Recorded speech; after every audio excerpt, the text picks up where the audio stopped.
हाल ही में हुए 5 राज्यों के विधानसभा चुनावों में कुछ चीज़ें थी जो बहुत ही प्रेडिक्टेबल थी और कुछ चीज़ें थी जो बहुत ही अनप्रेडिक्टेबल हुई हैं। प्रेडिक्टेबल चीज़ों की बात करें जिसका हम पहले से अनुमान था कि भारतीय जनता पार्टी बहुमत से सरकार बनाएगी राज्यों में, जैसे यूपी में सरकार बनाई।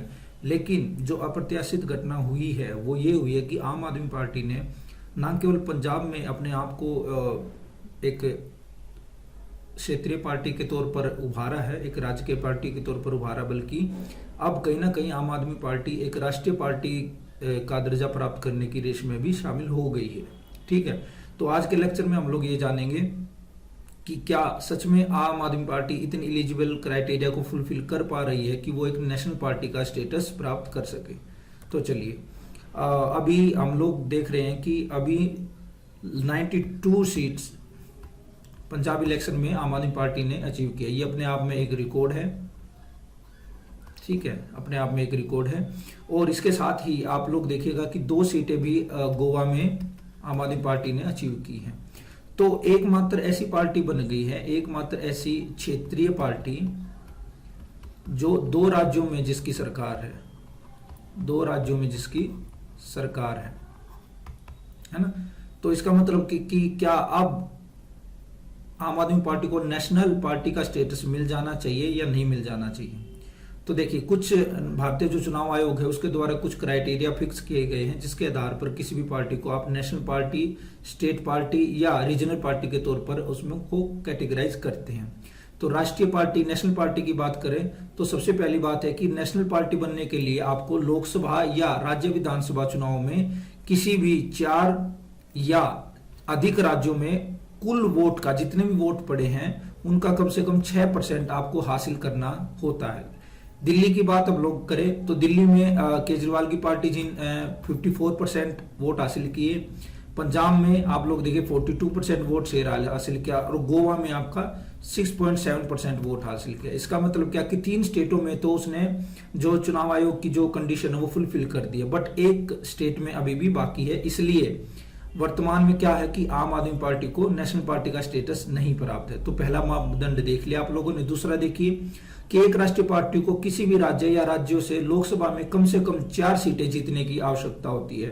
तो अभी आम आदमी पार्टी का एक ही सांसद थे, एमपी थे, श्री भगवत मान जी, और अब वो भी रिजाइन कर देंगे, वो भी त्याग पत्र देंगे। तो इसका मतलब अभी आम आदमी पार्टी का लोकसभा में एक भी कैंडिडेट नहीं है। इसका कारण ये इसलिए, ये जो दूसरी क्राइटेरिया है ये भी आम आदमी पार्टी फुलफिल नहीं करती। थर्ड वन देखते हैं। थर्ड वन है, एक पार्टी को राष्ट्रीय पार्टी के रूप में मान्यता दी जा सकती है यदि वह लोकसभा में कम से कम 2% सीट है। 2% का मतलब लगभग 11 सीटें जीते, और ये सीटें कम से कम 3 अलग अलग स्टेट से आनी चाहिए। तो भी ऐसी बात है कि लोकसभा में पहले जब एक ही कैंडिडेट नहीं है, जो था वो भी अब सीएम कैंडिडेट होने के बाद वो अपने पंजाब में ही चले जाएंगे, तो उनको रिजाइन देना पड़ेगा अपनी मेंबरशिप से। तो इसका मतलब तीनों के तीनों जो क्राइटेरिया है उनमें कोई भी आम आदमी पार्टी उनको फुलफिल नहीं करती है। इसलिए वर्तमान स्थिति को अगर हम लोग देखें तो वर्तमान में आम आदमी पार्टी एलिजिबल नहीं है एज ए नेशनल पार्टी बनने के लिए। लेकिन सवाल ये भी उठता है कि नेशनल पार्टी बनना ही क्यों है और उसके क्या बेनिफिट है, ऐसी क्या चीजें मिल जाती है राष्ट्रीय पार्टी को जो क्षेत्रीय पार्टी और राजकीय पार्टियों को नहीं मिल पाती है। ठीक है, तो सबसे पहली बात, नेशनल पार्टी जो होती है वो सभी चुनाव लड़ने के, सभी चुनाव का मतलब आपको विधानसभा चुनाव, लोकसभा चुनाव और आपके जो लोकल चुनाव होते हैं ना, लोकल जो नगर निगम के चुनाव होते हैं, उन सभी में लड़ने के लिए वो अपना जो सिंबल है, जो उसका निशान, जैसे बीजेपी का आपका कमल का निशान है, कांग्रेस का आपका हाथ का निशान है, आम आदमी पार्टी का झाड़ू का निशान है, तो वो अपने निशानों को यूज कर सकता है और कोई भी दूसरी पार्टी उसका यूज नहीं करेगी। सेकंड, दिल्ली में मुख्य कार्यालय के लिए वो एलिजिबल हो जाएंगी, वो पार्टी अपना एक मुख्यालय बना सकती है दिल्ली में। थर्ड वन, ऐसी पार्टियों को आम चुनाव के दौरान आकाशवाणी, दूरदर्शन और पर फ्री सुविधा मिलती है ना। गवर्नमेंट ये रूल बनाती है कि भी गवर्नमेंट में कोई भी जो भी पार्टी है जो चुनाव लड़ रही है और उसको नेशनल पार्टी का अगर स्टेटस प्राप्त है तो वो क्या करेगी, वो आप दूरदर्शन पर और आकाशवाणी पर अपने लिए कुछ स्लॉट फिक्स कर सकती है जिसमें वो अपनी एडवर्टाइजमेंट दे सकता है।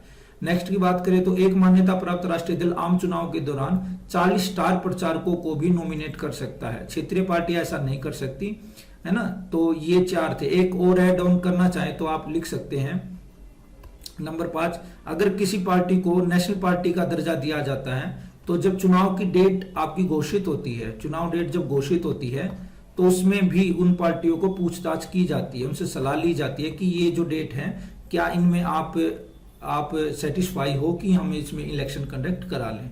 तो ये कुछ वैल्यूएबल एसेट है जो राष्ट्रीय पार्टियों को मिलता है कब बनने के बाद, जब वो एक नेशनल पार्टी का स्टेटस प्राप्त कर लेती है।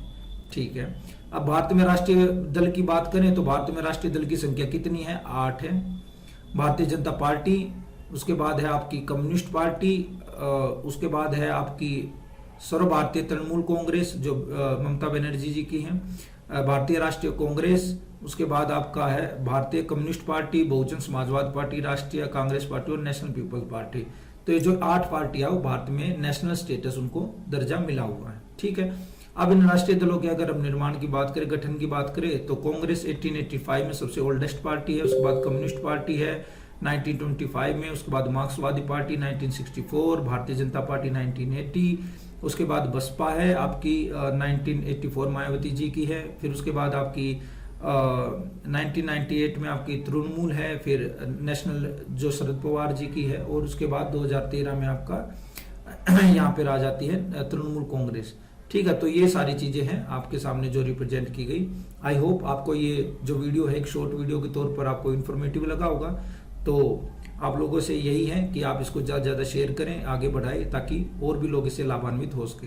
थैंक यू, मिलते हैं एक नेक्स्ट टॉपिक के साथ।